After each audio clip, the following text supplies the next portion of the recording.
Welcome back into the Sports Source. This segment of our program brought to you by Calhoun's. Football just around the corner, folks, especially high school football. Be sure to turn to Calhoun's and their Feed 5 and Feed 10 family packs for all your tailgating needs this year. Let them do the cooking for you. You be the master of the tailgate, the king of the tailgate. And please, thank them this week for bringing you shows like today's. All right, I want to welcome you back in.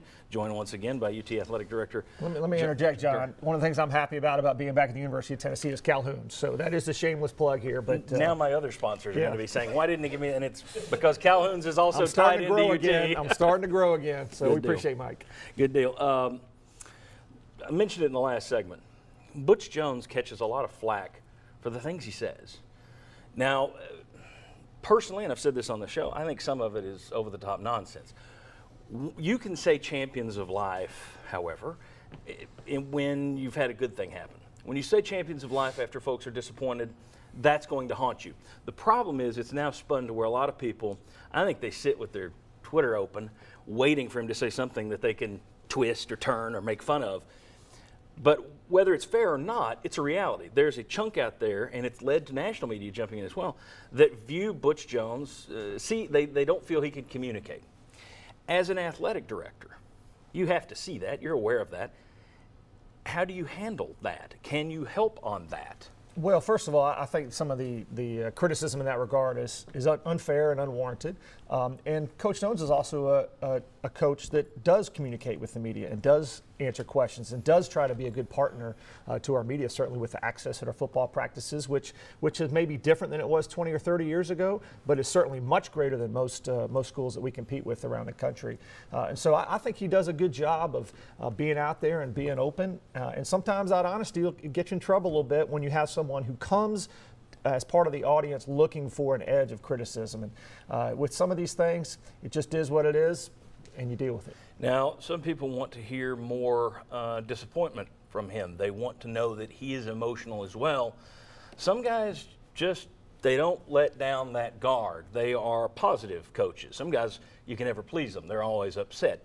He seems to be one of these guys that's always on the upbeat, always looking for the bright spot, and that gets under some people's skin, some in the media, some with the fans. Again, is there anything that you would have him do differently, or do you just look at your coaches and say, hey, I'm hands off, you're on your own? Well, I'm here to support all of our coaches, and in this particular case, I think we got a coach who is very passionate about our program, is proud of the progress, that, as we all should be, in our program over the last 4 years, and I know that that progress that we're making will continue to become more evident. Okay. When you look at schools like LSU this year, they came out and Ed Orgeron said, we're closing down practice. Nobody gets in until then he kind of walked it back and said, well, we're just doing this until we install everything. Mm-hmm. Then we'll let the press back in, because people started to joke, well, if I don't have to cover practice, that gives me more time to look at the police blotter and see where your athletes' cars are coming from. And then he came back and said, well, we'll open up practice. Right. You guys don't close down practice. However, there are people who feel you should be more open than you are. We discussed this in between segments. There's a whole lot of people on that practice field, but what they see is only a limited amount. Where do you draw the line? You know, it's not just the media. The media is the conduit to the fans. Right.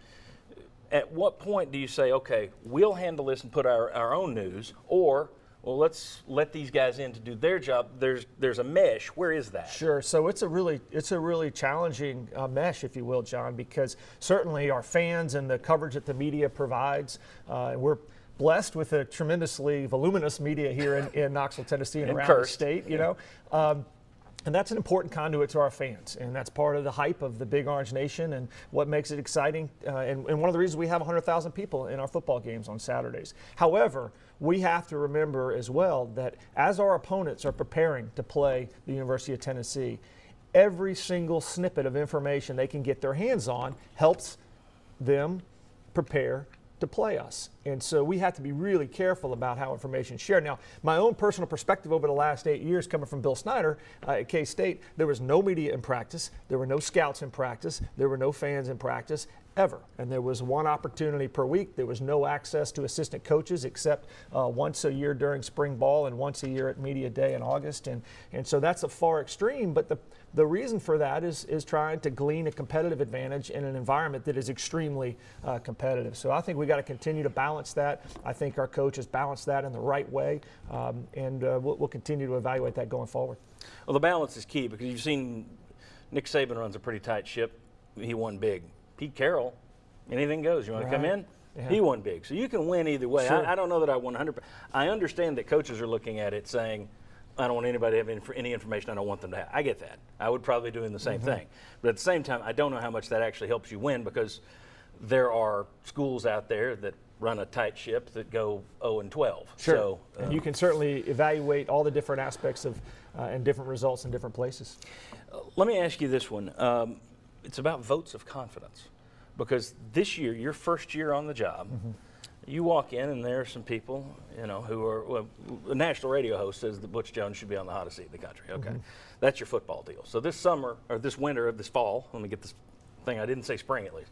This fall, with the first loss and then the second loss, if they lose any games, you're going to have people start calling for Butch Jones' skull. Then you're going to roll into basketball season where there are already people who are upset with Holly Warlick. There are people who want to change there. There are some people, after only 2 years, the joke on Twitter, which is always evil, but the joke on Twitter is that Rick Barnes is unofficially retired. Well, when he officially retires, they say, well, he's not recruiting, he's not doing anything, he's just sitting there collecting a check. You could have, if it doesn't fall the right way, people screaming for 3 different sports coaches. So my question is, how do you handle votes of confidence? Do you believe in stepping in at some point and making a statement, or are you just? We can spend all day, every single day, responding to this rumor or this national talk show host who's never been to our campus or whatever it is, and we're not going to waste our time in ways like that. Our coaches are our coaches, and will continue to be our coaches until they're not our coaches. And you will always have this athletics director supporting the coaches and our student athletes in our program. In the meantime, we got a lot of other things we got to work on. And whether that's Neyland Stadium project or supporting our great chancellor, Beverly Davenport, and her initiatives throughout our campus and our community. So we're just not going to spend a whole lot of time getting baited into negative fissures. Okay. I did my best to bait him into a negative fissure, but it didn't work. It was an admirable It attempt. was a good effort. Well, very good. Let me just one last tweak on that. Some of your colleagues, athletic directors in the SEC, Jeff Long at Arkansas, came out and really gave a bold statement. You've been very positive about Butch Jones. Anybody who's listening hears that. He came out and said, look, there's more to building a program than wins and losses. He made it pretty clear that just shut down the Brett Bielema talk right now. Then you had your colleague at Texas A&M who came out and said, well, we all know Kevin better win this year. There are different ways of handling it. Are you somewhere in between? Is that kind of what I'm getting here? I can't really, it's not really my job to cast Well, judgment. I'm not saying critique evaluations them. I'm saying on where are other you folks. on if those are the two opposite ends of the spectrum, are you somewhere in the middle, closer to? Again, I kind of am who I am. I think I've demonstrated who I am with my comments, with what I put out on the press from the letters I send to fans, and certainly my presence and my comments are always going to be positive about all of our programs. Okay. I will say this: I do give you a great deal of credit for being out and about. You've been just about everywhere the fans have wanted to see you, and the media, you've done a good job of getting out in front and being here with us. I appreciate it. I think that is a step in the right direction for the AD to be out and about and to be seen and be heard. The job will only get tougher, though, once you get into a season and there's some losses. Hey, I'll still be there, you know. Very good. All right, when we come back, I put this up on Twitter. What's the one thing that you wish John Currie would change? Easily by a long distance. Lady Vols name, bring it back. We'll talk about the Lady Vols name. We'll see what I can get out of him. Come on back.